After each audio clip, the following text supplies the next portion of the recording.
December 6ஆம் தேதியுடைய நடப்பு நிகழ்வுகள் பார்க்கலாம். முதல் கேள்வி, உலக மண் தினம் டிசம்பர் 5.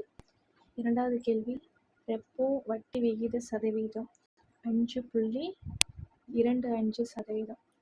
இதுக்கு முன்னாடி 5.5% இருந்துச்சு. அதுலேருந்து 0.25% கம்மி பண்ணி இப்போ வந்து 5.25%.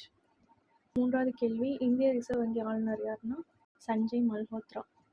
நான்காவது கேள்வி, எத்தனையாவது ஆடவர் ஜூனியர் உலகக்கோப்பை ஹாக்கி போட்டி தமிழகத்தில் நடைபெற்று வருகிறது? 14வது. சென்னையிலையும் மதுரையிலையும் நடந்துட்டு இருக்கு.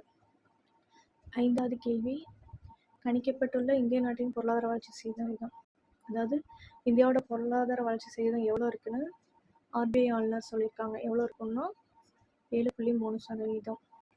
ஆறாவது கேள்வி, மின்னணு சாதனங்களுக்கான கண்ணாடி பொருள் தொழிற்சாலை எங்கு திறக்கப்பட்டுள்ளது? பிள்ளைப்பாக்கம்.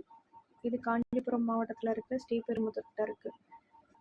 இது என்ன ஃபேக்ட்ரி அப்படின்னு பார்த்தீங்கன்னா, நம்ம மொபைலு லேப்டாப்க்குலாம் அந்த ஸ்க்ரீன் கொரில்லா கிளாஸு மேலே ஸ்க்ரீன் இருக்குல்ல, கண்ணாடி ஸ்க்ரீன், அதெல்லாம் தயாரிக்கிற ஃபேக்ட்ரி. ஏழாவது கேள்வி, பிஎஸ்ஏ டூரின் அங்கமாக நடைபெற்ற HCL ஸ்குவாஷ் போட்டியின் சாம்பியன் ஆடவர் பிரிவில் வந்து வேலவன் செந்தில்குமார். அகேன்ஸ்டாக விளாண்டவங்க வந்து எகிப்து நாட்டின் ஆடம் ஹவால். மகளிர் பிரிவில் யார் சாம்பியன்னா அனாஹத் சிங். இவங்க நம்ம நாட்டோட ஜோஸ்னா சின்னப்பாவோட விளாண்டுருக்காங்க. ஸோ ஆடவர் பிரிவில் சாம்பியன் வேலவன் செந்தில்குமார், மகளிர் பிரிவில் அனாஹத்